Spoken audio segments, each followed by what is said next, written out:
20h sur la télévision Futur Média. Bonsoir à toutes et à tous. Bienvenue à cette principale édition. Les titres, c'est tout de suite. 10 milliards de francs CFA pour promouvoir l'entrepreneuriat chez les femmes et les jeunes. La délégation à l'entrepreneuriat rapide est entrée dans sa phase active. La cérémonie de remise de financement s'est déroulée au CICAD de Diamniadio en présence du chef de l'État ce lundi. Régulièrement attaqué, le principe de solidarité gouvernementale sérieusement mis à l'épreuve dans le camp présidentiel. Des attaques entre membres d'un même gouvernement qui font réagir selon Zahra Thiam, et elle préfère plutôt parler de vitalité et de la démocratie au sein de sa formation politique. Tabaski qui rime avec la fin du mois d'août, une coïncidence qui risque de porter un sérieux coup au portefeuille. Dans la vieille ville, certains pères de famille prévoyants nous dévoilent leurs astuces pour gérer cette fin de mois. Et puis, journal des sports avec Abdoulaye Der. 0 médaille pour le Sénégal après les championnats d'Afrique d'Assaba au Nigeria. Une contre-performance que nous analyserons avant la fin de cette édition. Voilà pour les titres, le développement, c'est tout de suite.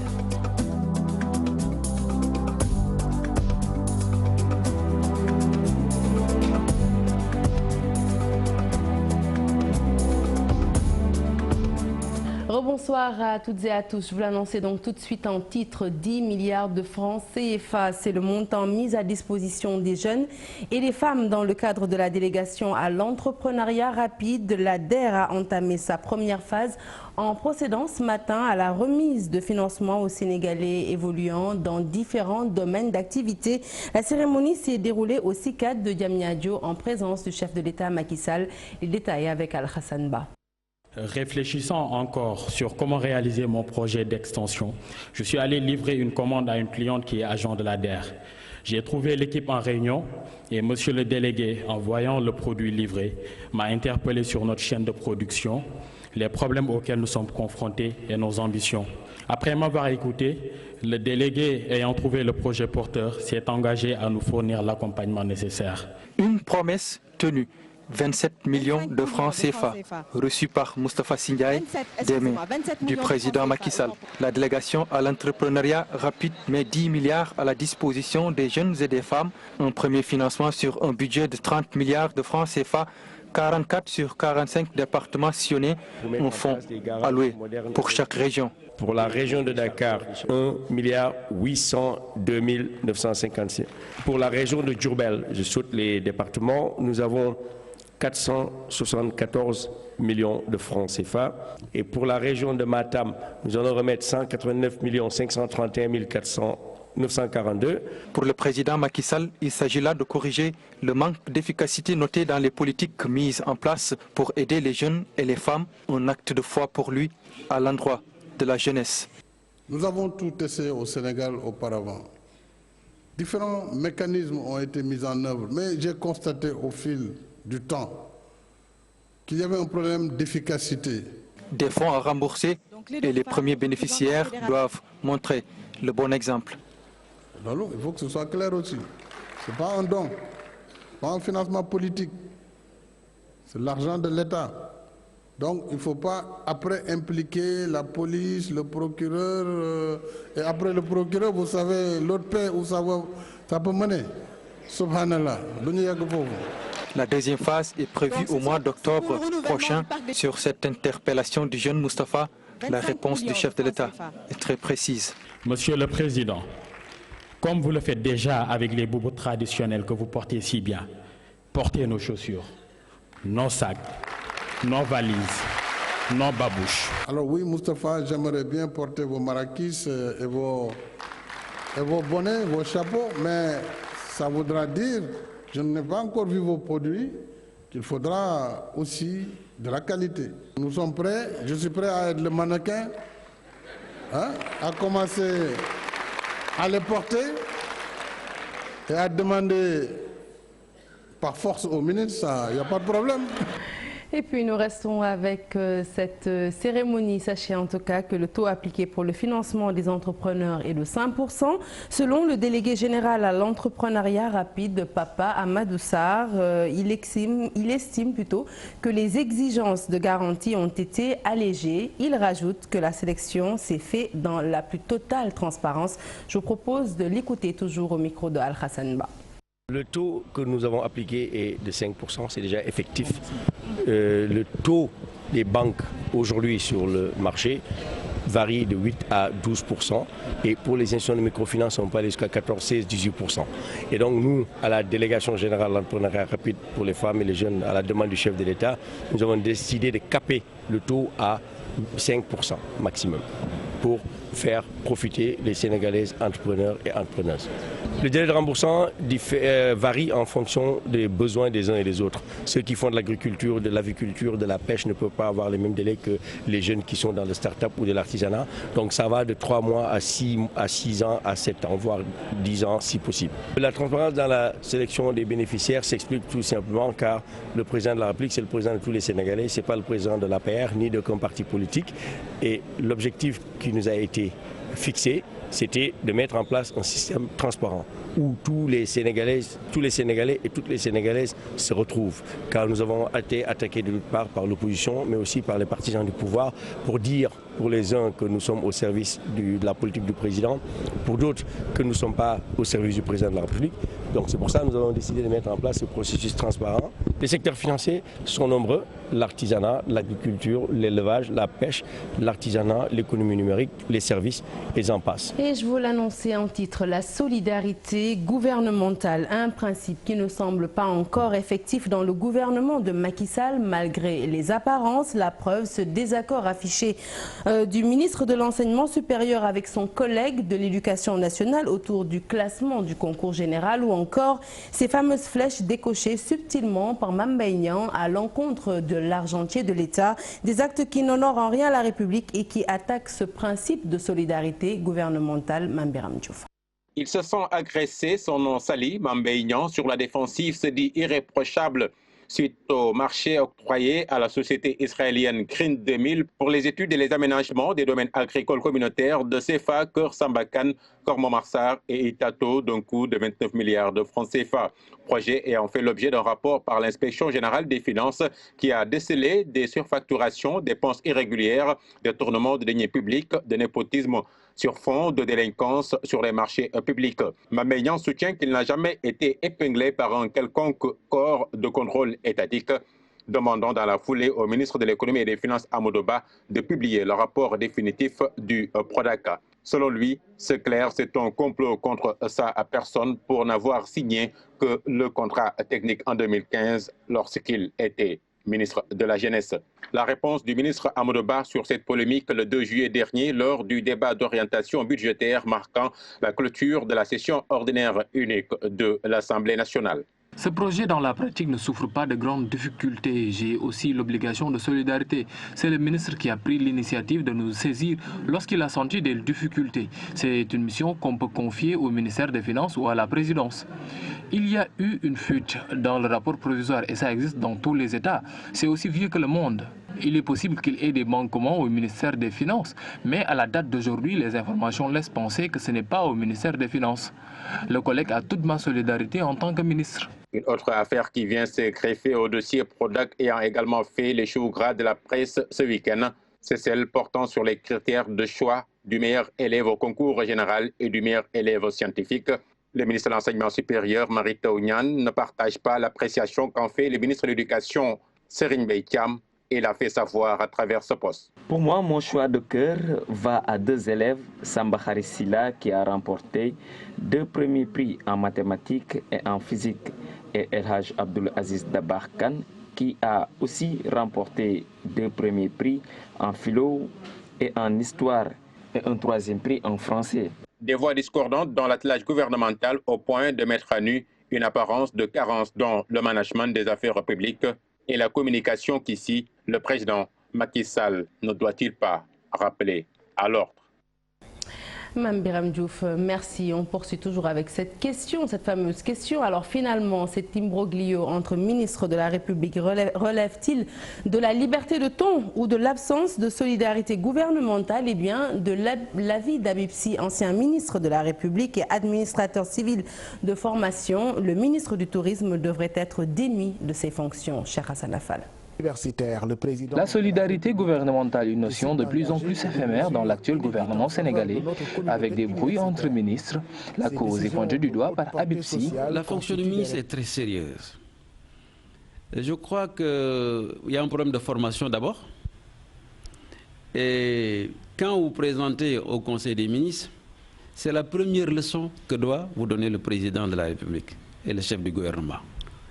Il y a absolument nécessité de solidarité. Et personne, aucun ministre, n'a le droit de transgresser ce principe.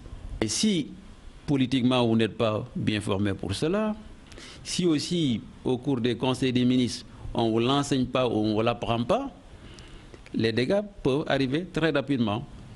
Et je crois que c'est ce qui s'est posé avec Mame Mbaye Niang. L'ancien ministre sous l'ère de Wade prévient l'actuel gouvernement des conséquences de cette désolidarisation. C'est mauvais et dangereux pour le président de la République. Pourquoi? Parce que tout simplement, l'opinion publique va se faire une perception en se donnant un sentiment que le président n'a pas d'autorité sur ses ministres. À chaque fois que la solidarité gouvernementale est éprouvée, il y a, on peut dire, les jours même du pouvoir sont comptés. Ça fragilise le gouvernement. Le président appelé à sévir. Moi, si j'étais président de la République du Sénégal aujourd'hui, j'aurais démis Mame Mbaye Niang de ses fonctions. Ou bien, au moins, j'allais le recadrer. Parce que ça me fragilise en tant que président de la République. La brouille entre certains ministres de la République désavantage plus le président de la République au lieu de le servir à quelques mois de 2019. Du côté du gouvernement, toujours sur cette question, eh bien, on esquive la question. Zahra Iyane Thiam n'adoube pas le terme de désaccord ou de manque de solidarité gouvernementale. Elle préfère plutôt parler de démocratie et de vitalité. Nous l'écoutons au micro d'Al-Hassan Ba.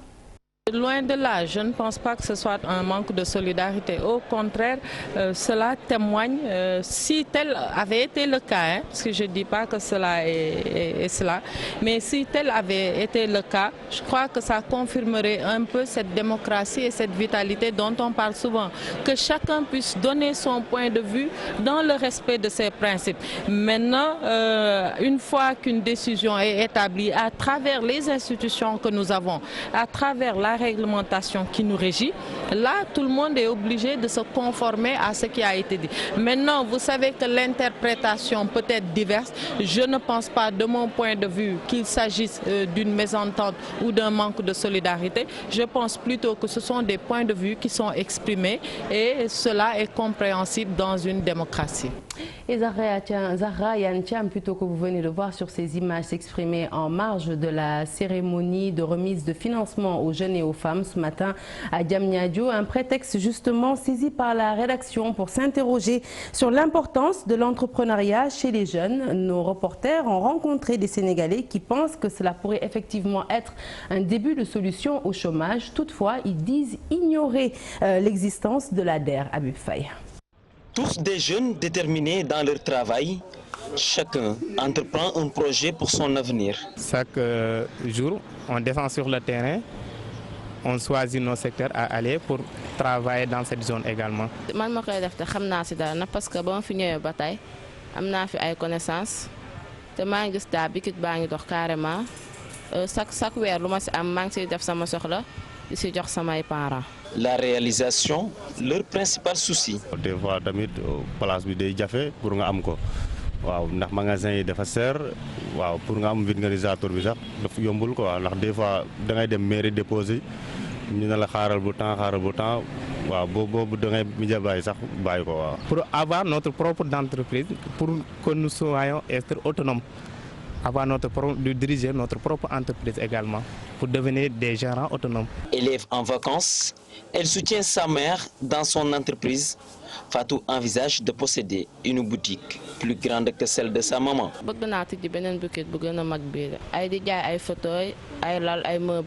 Ces jeunes ignorent l'existence de la délégation pour l'entrepreneuriat rapide. Ils demandent du soutien à l'État. Non, pas du tout, sincèrement. Non, loolu moom defaguma ko moom ñun moom dañuy tàqale rek. Et puis de l'entrepreneuriat, nous passons à l'éducation. Zéro grève pour l'année 2018-2019. C'est l'appel qui a été lancé par le Bureau national des enseignants de l'UDEN. En conclave à Thiès, ils ont fait des propositions pour sortir l'école de cette crise et arrêter les mauvais résultats des examens. Je vous propose de les suivre, de suivre ces responsables de l'UDEN dans ce reportage signé Charanta Diop et Seylatia. Moins de grève possible pour l'année académique 2018-2019. C'est l'appel qui a été lancé dans la capitale du rail par les enseignants de l'UDEN en conclave à Thiès. Et des propositions ont été faites dans ce sens. Il y a une volonté en tout cas de tout faire pour que zéro grève soit pour l'année 2018-2019, pourvu que l'État respecte ses engagements. Ce que nous recommandons au gouvernement, c'est vraiment de respecter ce protocole. Bon, c'est vrai que nous avons connu des retards, parce qu'en réalité, la commission qui devait prendre en charge la question du système de rémunération a été installée, même s'il a connu un retard de 2 mois. Mais je crois que mieux vaut tard que jamais. Nous fondons un espoir en tout cas, pour que l'école puisse redevenir ce qu'elle a toujours été. Les résultats des derniers examens jugés faibles, l'UDEN est formel, les responsabilités sont partagées et que le gouvernement doit tirer des enseignements par rapport à cette réalité. Le quantum n'a pas été respecté et cela reflète naturellement sur les résultats. Les enseignants, ce qu'ils réclament, c'est leur dû. Je crois qu'on ne peut pas leur imputer sa responsabilité. Mais nous demandons quand même aux enseignants de ne pas regarder que l'État. Parce que, comme je le dis, nous sommes des Sénégalais. Nous avons fait beaucoup de concessions. J'ai même porté la parole tout juste après la signature du protocole pour l'ensemble des secteurs généraux du cadre des 6. Thiès a été choisi pour démarrer les travaux issus du 8e congrès qui consiste à descendre sur le terrain pour informer les enseignants. À présent, parlons de ces pèlerins laissés en rade. Au total, 289 préposés au pèlerinage n'ont pas pu s'y rendre hier. Comme prévu, leur compagnie aérienne n'aurait pas obtenu l'autorisation de l'ANACIM selon la délégation générale au pèlerinage. Ces pèlerins espèrent donc que leur situation va se décanter au plus vite, cher Diop. Leur bagage envahit le hall de l'hôtel, signe du désarroi de ces futurs pèlerins, parce qu'ils devraient rallier les lieux saints de l'islam depuis dimanche. On était là-bas à 8 h. Bon, jusqu'à vers les coups de 11 h, 11h30. Bon, on nous a fait savoir que l'avion a eu de retard. Bon, maintenant, on va nous amener ici, dans un hôtel, dans la place, pour attendre l'arrivée de l'avion. L'avion devant transporter ses candidats au pèlerinage n'aurait rempli les conditions de sécurité exigées par l'ANACIM, une précision de la délégation générale au pèlerinage. Il était prévu d'envoyer des avions de 8 ans de la compagnie et qui ont eu aussi l'aval de l'ANACIM qui donne l'autorisation de voler. Alors lors du 3e vol, nous avons constaté que l'avion que Flynas nous a envoyé est un avion vieux de 17 ans. Dans un premier temps. Dans un deuxième temps, ça ne figure pas dans le contrat. Ce ne sont pas des avions prévus dans le contrat, ce qui est une violation. Troisièmement, l'ANACIM n'a pas donné l'autorisation à l'avion de voler.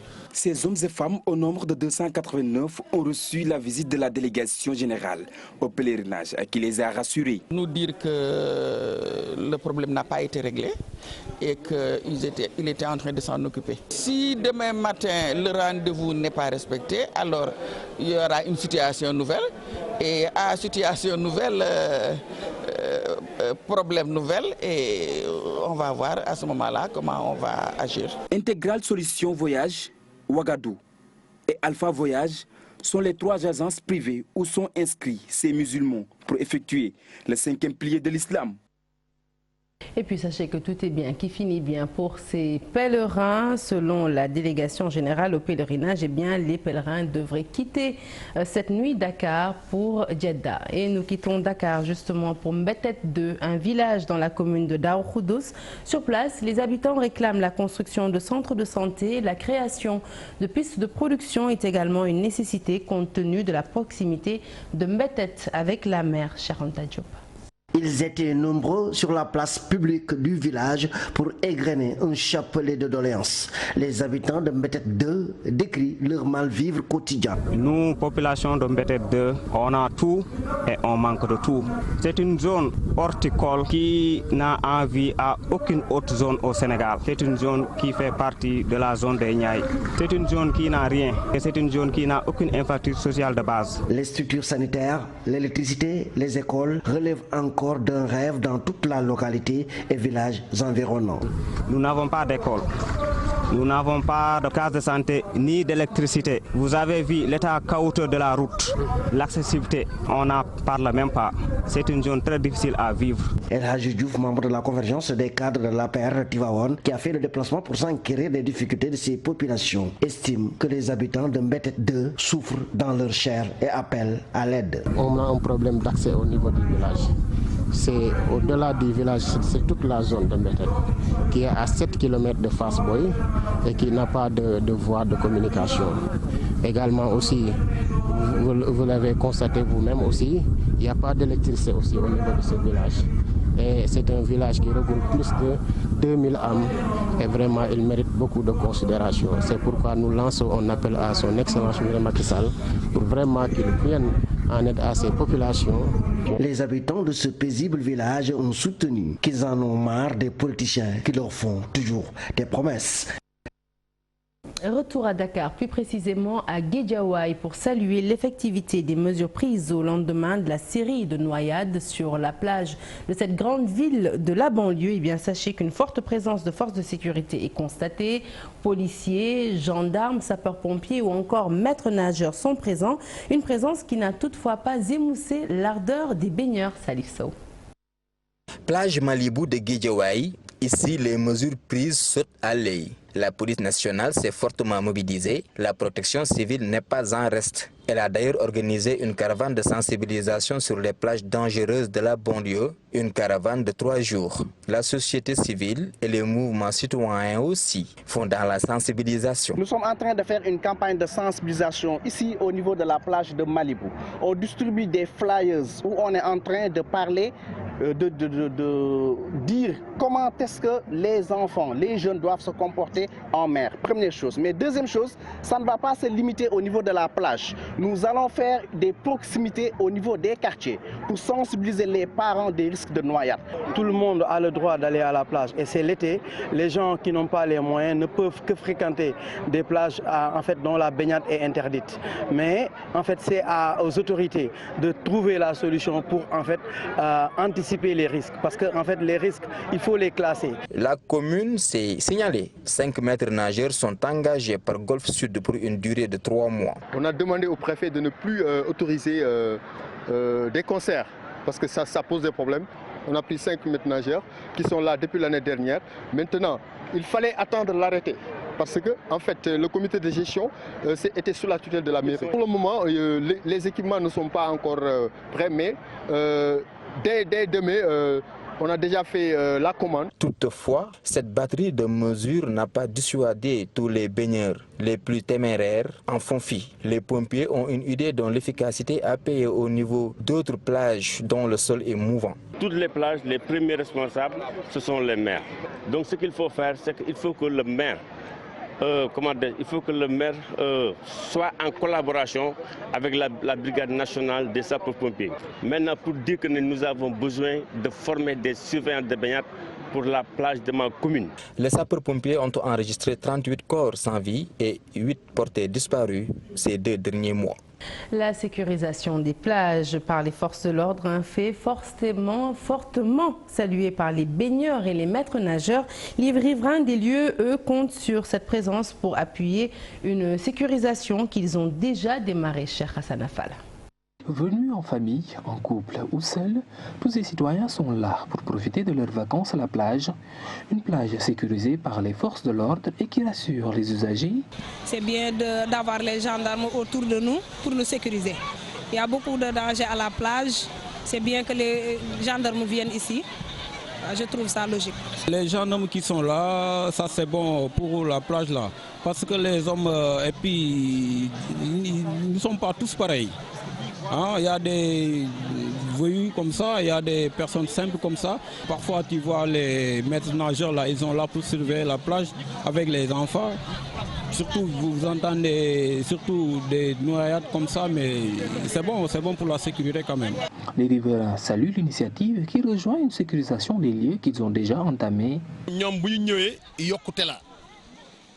Parce que ñom seen rôle la ñuy def même ñom sax bu ñu ñëwul woon gars yi village bi formé nañu comité boo xamante ne uniquement pour loolu la pour koo xamante ne da nga ñëw pour sangu dañ la bàyyi nga sangu mais boo fi ñëwee pour def loo xamante ne àndul ak li ñu bëgg ñun dinañ jël tout doucement jox la passe na la ñibbil parce que place bi nu mu gën a am réputation bu baax day gën a baax si Ngor kon nag ñoom homme de tenue seen présence vraiment ñun soxla lañ ko trop parce que justice ñoom la war. Les maîtres nageurs, eux, voient en cette présence un appui de taille. Am ci satisfaction bu doy parce que buñ fi né dina permettre bañeeri buñ leen gisee seen xel dina dal ñun aussi les maîtres nageurs suñu xel dina dal parce que dañ doon am ay cas force majeure yoo xam ne ci biir ndox mi parce que da ngay gis ay gars yoo xam ne dañuy violer nit ñi ci biir donc lenn rek ngay mën a def parce que ñun comme ni ñu nekk pour sauver nit ñi donc mënuñu bëgg def justice bëgg sauver waale nit ñi en personne. Avec cette chaleur torride, les plages sont devenues les lieux de détente privilégiés des Sénégalais et la sécurisation de ces endroits rassure un peu plus ses usagers. Et puis je vous l'annonçais en titre, le hasard du calendrier a fait coïncider la Tabaski avec la fin de ce mois, le mois d'août. Une situation qui va certainement exiger des aménagements dans la gestion des portefeuilles ou alors des comptes bancaires, c'est selon. En tout cas à Saint-Louis, certains Sénégalais ont déjà commencé à limiter les dépenses au Ousseynou Diop. Pour beaucoup de Sénégalais, le mois d'août rime toujours avec des difficultés financières. Cette année, la Tabaski est prévue dans moins de 3 semaines. À Saint-Louis, les salariés rencontrés optent pour la prudence. C'est vrai que c'est un mois difficile parce qu'il y a la fête de Tabaski qui approche. Après ça, il y a les préparatifs de l'ouverture qui viennent. Donc, il faut faire des dépenses utiles. Vraiment prévoir certaines dépenses en amont, pour pouvoir faire face aussi aux dépenses de la Tabaski. Pour certains, il faut une bonne planification pour s'en sortir afin de limiter les dépenses inutiles. C'est un mois un peu compliqué. Bon, vu la situation, bon, pour moi personnellement, bon, il suffit tout simplement de s'organiser davantage. Mais c'est ce qu'on fait mutuellement et quotidiennement. Ça sera dur, comme tous les mois, c'est dur. Mais il faut toujours essayer de s'organiser, bon, prévoir. Pour moi, c'est comme ça, quoi. Tous les mois sont durs. Mais en tant que père de famille, en tant que responsable, il faut essayer de s'organiser pour s'en sortir au jour le jour. Bon, même bon. Ce sera compliqué pour allier les deux, mais il faut juste s'organiser. On sait très bien que le mois d'août est très long. C'est pourquoi il faut gérer les dépenses. Mais en tout cas, dans la vieille ville, les salariés sont conscients des menaces qui pèsent sur les foyers. Cheikh Ndiaye fait partie de ce lot. Il invite les parents à dépenser moins pour faire face aux dépenses de la Tabaski et terminer le mois en beauté. Mieux s'organiser, tout simplement réduire un peu les dépenses futiles. Et voilà, s'atteler à l'essentiel, je crois. Et si on le fait, bon, on va s'en sortir. Se limiter à, à nos pouvoirs d'achat, ne pas chercher trop loin, voilà, nous limiter à notre pouvoir, tout simplement. La fête de la Tabaski sera célébrée dans quelques jours. Pour éviter les problèmes, il faut surtout jouer sur les dépenses et éviter d'exagérer. C'est le message des Saint-Louisiens rencontrés dans la vieille ville. Et puis retour dans la capitale Dakar pour parler cette fois-ci de cet atelier initié par le Conseil national de régulation de l'audiovisuel sur la réglementation de la publicité.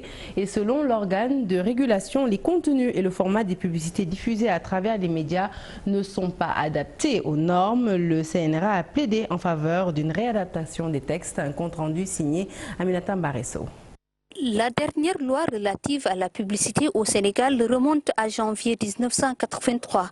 Un texte qui nécessite des changements. L'évolution opérée dans l'espace médiatique dicte une réglementation nouvelle. À regarder ou à écouter la publicité dans les médias sénégalais, on se rend compte qu'il y a quelque chose qui manque. Il y a quelque chose qui manque parce que la nature a horreur du vide. Ici comme ailleurs, dans le monde entier, la publicité est régulée. Cet atelier de partage et de concertation organisé par le Conseil national de régulation de l'audiovisuel, une tribune pour poser les jalons des nouveaux textes. Nous pensons qu'il sortira un consensus qui fera que nous aurons après, comme nous avons un code des télécommunications, un code de la presse, il y aura aussi, pourquoi pas, un code de la publicité. L'urgence d'une réglementation mise à adapter avec les réalités actuelles. Vous savez, l'adage dit souvent que qui paye commande. C'est les annonceurs qui payent, qui indiquent la direction du vent. Donc souvent même, ils sont arrivés à nous dicter ce qu'on met dans le contenu, que ça soit un contenu avenant ou non avenant. Parce que ce qu'on voit souvent, il y a certaines publicités qui heurtent. Ce n'est pas parce qu'on veut coûte que coûte gagner de l'argent qu'il faut accepter toute forme de publicité. Dans ses interventions, le directeur du CNRA, Babacar Touré, a rappelé le fait que cet organe est un organe de régulation, mais non de sanction. D'où la nécessité de prendre en compte ce fait dans l'élaboration d'une nouvelle loi sur la publicité au Sénégal.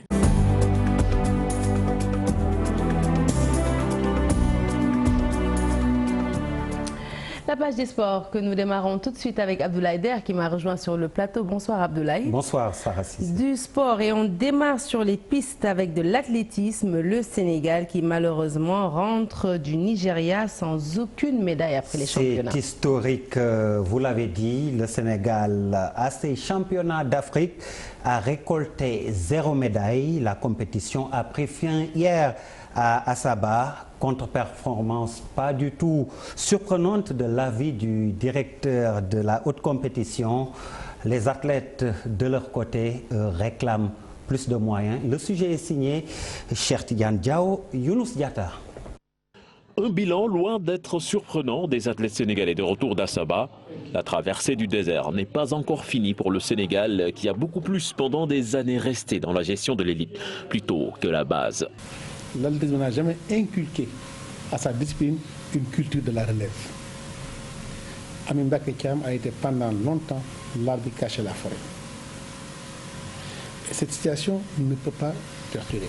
Maintenant, il ne faudrait pas imputer cette responsabilité à la nouvelle fédération qui vient de prendre les rênes à la marche. Membre de l'équipe relais 4x100, il revient fraîchement d'Asaba avec plus d'expérience engrangée du haut niveau. Avec le climat, nous n'avons pas eu la chance de s'adapter, de s'acclimater au niveau de Asaba pour bien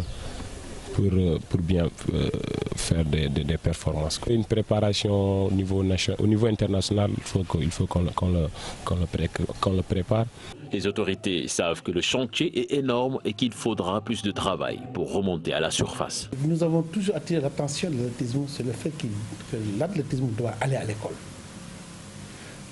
Nous avons pendant longtemps conseillé d'aller à l'école, de recruter au niveau des élèves pour avoir une base élargie.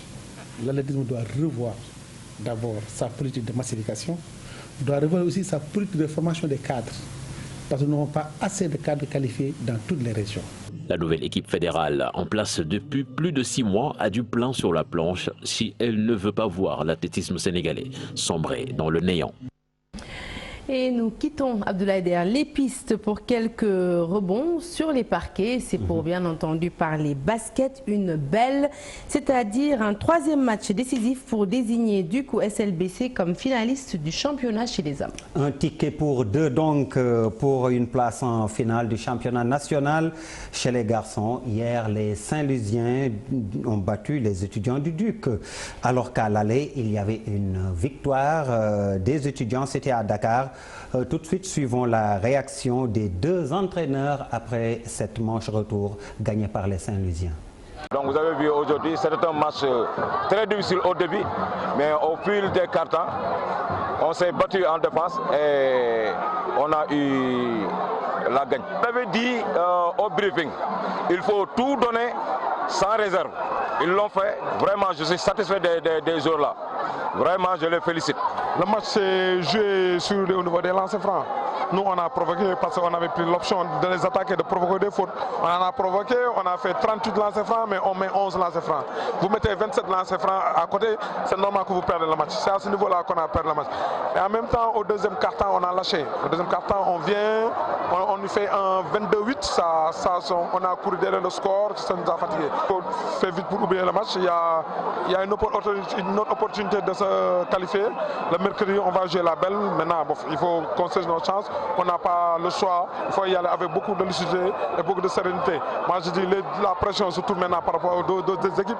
Chacun viendra pour gagner. Donc, il faut qu'on essaie de rectifier nos erreurs pour pouvoir gagner le match à la belle. Pour être complet avec les dames cette fois-ci, finale Playoff National 1.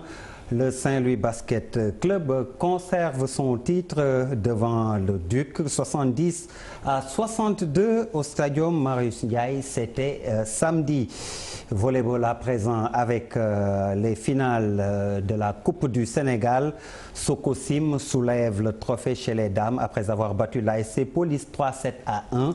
Même score cette fois-ci du côté des hommes où les policiers se sont rattrapés et devant cette fois-ci l'université Gaston Berger de Saint-Louis. Même score 3-7-1, Sokosim en dames et Police chez les hommes réalise ainsi, Sarah Cissé, le doublé Coupe Championnat. Et pour terminer, Abdoulaye Der lutte avec frappe avec ce face-à-face tant attendu par les Sénégalais qui ne s'est pas déroulé sans heurts. Balla Gaye, Modou Lo, retour donc sur ce face-à-face plein d'enseignements. Effectivement, entre autres, les deux lutteurs ont confirmé leur volonté d'en découdre.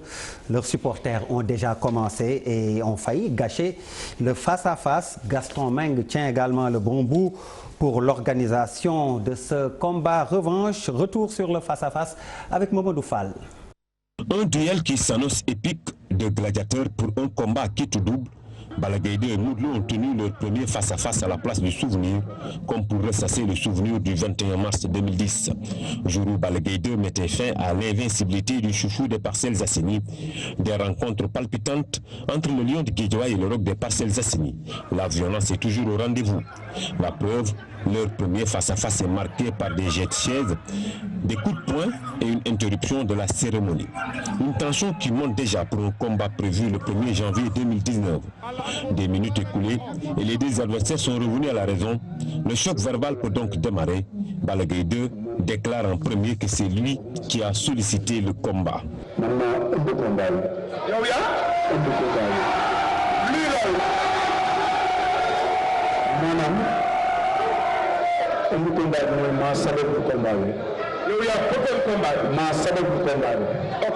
Le fils de Double Less souhaite prouver au monde de la lutte qu'il est plus fort que Modou Lo. Mais le chef de file de Rock Énergie ironise que mes supporters se calment.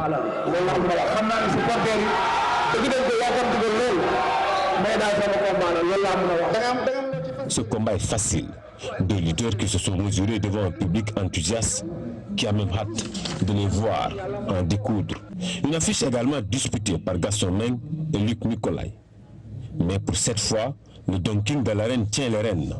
La présence de Modou Lo à la place du souvenir a levé bien des incertitudes. Gaston Meng est bel bien l'organisateur du combat. Modou Lo, Balla Gaye 2. Merci la TFM. Merci Salam. Voilà, c'était tout pour la page des sports. Merci beaucoup Abdoulaye Der. On vous retrouve avec beaucoup de plaisir vendredi prochain. Merci également à vous de nous avoir suivis. Prochain rendez-vous de l'information. Le tout en images à 0h, l'info qui se poursuit sur votre site www.igfm.sn. Excellente suite des programmes sur la TFM. Excellente soirée. À demain.